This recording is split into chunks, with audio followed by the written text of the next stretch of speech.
Subverse is a porno game, but what sets it apart from the rest is that it's not a poorly designed asset flip meant to be sold for cheap as an option to jack off once and then be done with it.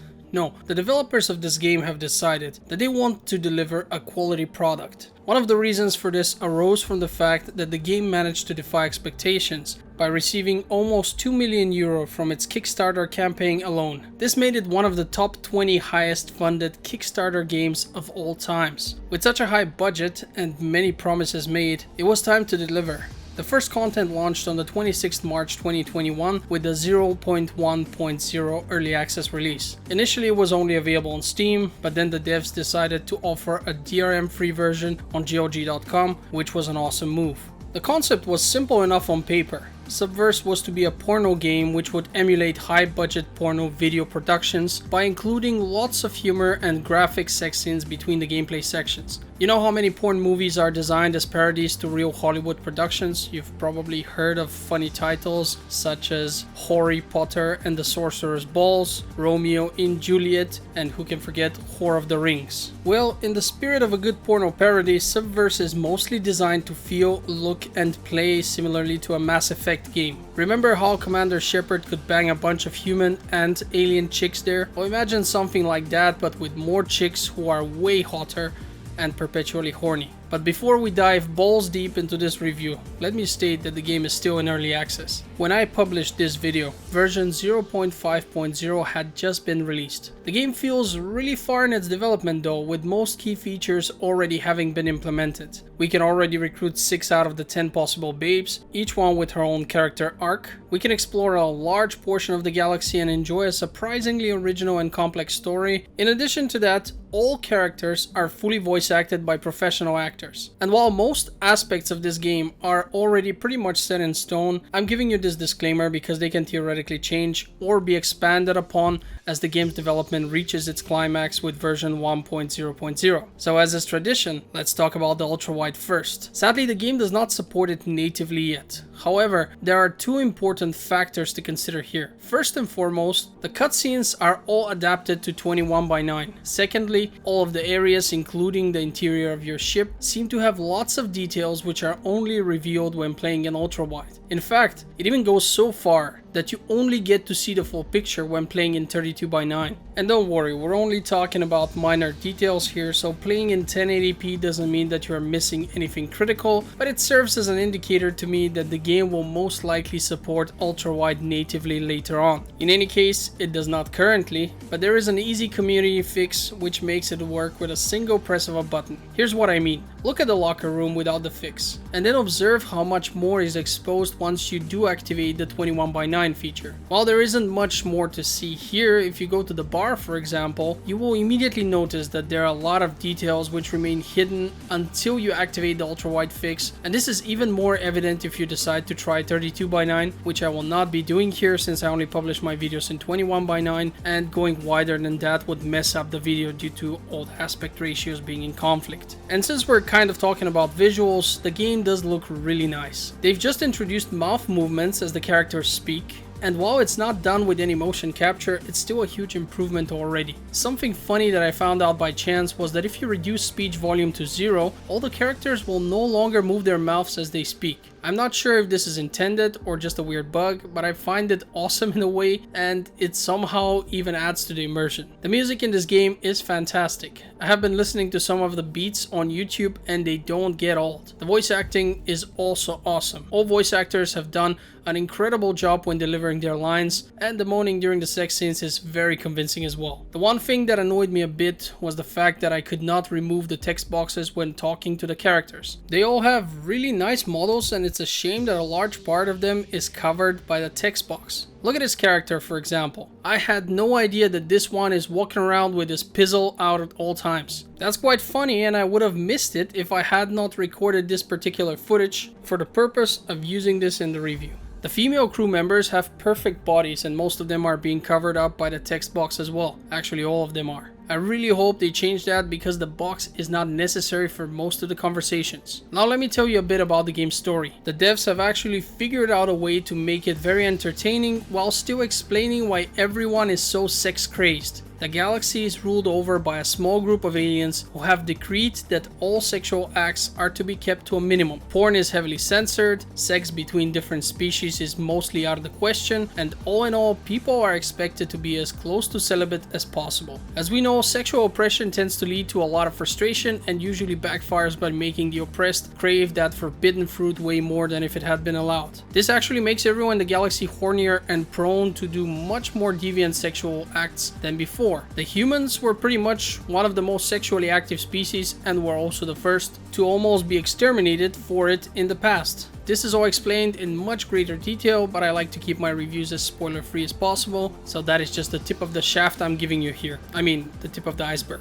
Anyway, we are the captain of a spaceship. Our character is human, horny, and looking for trouble at all times. And while we are essentially a pirate, the story pretty much gets us recruited into a resistance movement dedicated to overthrowing the tyrannical regime. But before we can really do that, we have to assemble a crew of specialists. It just so happens that every single member of that crew is a different super hot chick. Well, almost every. So we go around the galaxy recruiting each one of them and progressing the story. Once we've completed every female crewmate's story mission, we can then use her in combat sections of the game, which in turn levels her up, making her stronger and improving her devotion to us. And with each devotion level, we get special points which we can spend in the Pandora system in order to unlock different sex scenes with that crewmate. And speaking of the so-called Pandora system, since this is a porno game, let's talk about the adult content. Quick disclaimer, I have still censored the footage even though this video is age restricted because YouTube generally is very strict when it comes to such depictions, so I had no choice in the matter. But the game is luckily completely uncensored, so do not worry about this. The whole Pandora system seems like it was supposed to be much more complex, but the developer decided that it's not worth the effort at some point. Currently you can select up to 5 scenes with each crewmate and then you basically get to watch them one after another. My suspicion is that the game was supposed to transition from one scene to another in a logical way. For example, if you selected a blowjob scene and then one that involves penetration, I think that it was supposed to start with the blowjob and then the characters were supposed to slowly get up, change pose, and move on to having sex. However, given how many different scenes are unlockable and how diverse the many options of partners, poses, etc. there are, it seems to me like FOW Interactive just decided to ditch that plan and go for a much simpler to execute fade to black transition between the scenes. This is purely speculative on my end. I have no proof of this, they have never declared this, but it seems like the most logical conclusion. Otherwise, what would be the point of the whole Pandora system and restriction of 5 scenes? Since I get to watch them one after another with no transition at all, why not let me play each of them in any order I like without the restriction of 5 of them? And speaking of the sex scenes, I'm a bit conflicted if I want to praise or criticize the devs for some of the creative choices they have made here. First of all, out of all the sex scenes, only a small amount actually involve the captain. The rest of them are either the babes pleasuring themselves, getting fucked by some abomination, tentacle monster, or random aliens, or growing a dick and fucking another crew member. I guess the idea was to make sure that even the most depraved perverts would find what works for them, but I'm a bit biased since most of that stuff really doesn't appeal to me and I find it to be a huge waste of resources. Basically, 80% of the sex scenes are designed to appeal to 20% of the audience. Most people would probably like to see more of our captain giving it to these hot crewmates in various perverted ways instead of some weird tentacles, monsters, aliens, or sex toys. But again, they are still expanding the game and additional scenes and babes will be added. Even if things remain as they are, we still get plenty of scenes with the captain, especially when considering the 6 girls so far and the fact that 4 more are to join in the future. And speaking of the girls, I have to say that I was surprised to find out that each has her own specific preferences.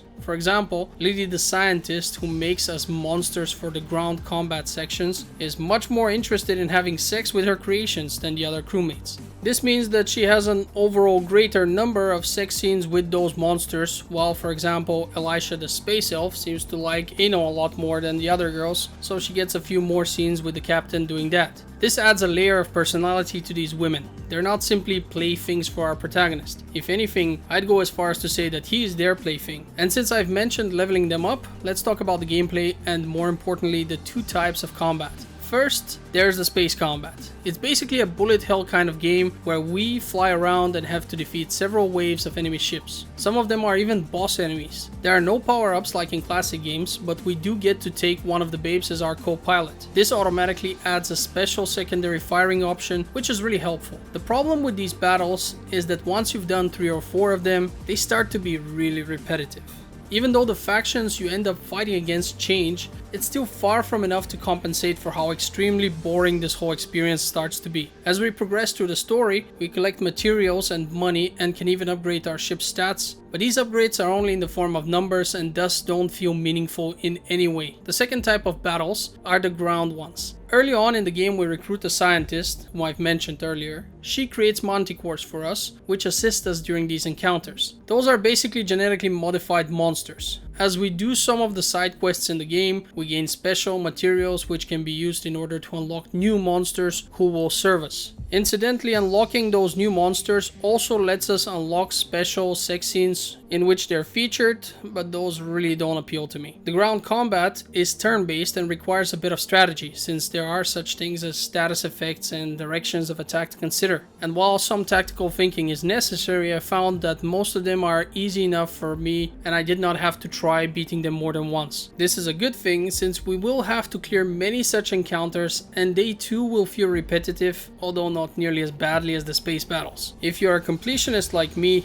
then you will have to win many ground and space battles. Even though not all territories are available at the moment, there are still tons of side quests and such encounters. This is the game's biggest problem as well. The gameplay is just very boring. For me it was just a grind, especially since I wanted to level up the crewmates. This is where I've encountered yet another problem. Every female crewmate can reach devotion level 40. Getting there takes a ton of experience, which is accumulated over many battles. At levels 10, 20 and 30 you unlock some special conversation options with them, in which they tell you a bit more about their background. Sadly, so far there's nothing available at level 40. For the future we can expect to unlock a special quest for each of them, similarly to how it was in Mass Effect, which will help us learn more about these characters while helping them deal with some problem of theirs. The bad news is that with all the battles so far, I was only able to level up one of the babes to level 40, and this includes giving them presents, which also increase their devotion a little bit. The presents you get as a random reward at the end of each encounter. This means that if things don't change, you will not be able to max out the devotion of all crew members in a single playthrough, and therefore you won't be able to unlock all sex scenes, all dialogues, and all special quests unless you replay the game or cheat by using cheat engine or something similar. This blows, and I really hope they change it. And while doing side content was basically a form of grinding for me, I was mildly entertained by all the pop culture jokes. You get various characters who are clearly supposed to depict people from real life, but are somewhat of a parody of those. Their story is usually short, but mostly entertaining. As for the main quests, those are actually much more imaginative and entertaining. I enjoyed almost all of them. The devs even implemented a system which allows you to skip any level after having failed 3 times. This counts for both side and main quests. It also means that if you should find any part of the game to be too challenging for you, you could simply skip it without any penalty after 3 consecutive failed attempts. It took me about 25 hours to complete everything the game has to offer at this stage, and while I hated the repetitive gameplay, the story and its characters kept me engaged and entertained. I've said it many times in the past, a good story can easily compensate for bad gameplay, and this is clearly the case here. And while the story is not going to blow anyone's mind, it works really well with the setting, and one has to consider that our minds weren't really the thing that the story was supposed to blow anyway. Jokes aside, I can recommend Subverse to anyone who is curious to try it. Not only because you will enjoy it in more ways than one, but also because I like it when someone takes a dead genre such as porno games and seriously tries to make a good product. This is definitely something worth supporting. So I guess what I'm saying is, give it a shot, if you know what I mean. With that having been said, I want to thank you for watching Game Filter. I hope this review was informative and entertaining, and if you now feel hooked on my content, why not subscribe and check out the rest of my videos, or leave me a comment. There are a few other age-restricted reviews that I've done in the past. I'm just saying. Anyway, thanks for watching and have a great day. This is Nino signing out.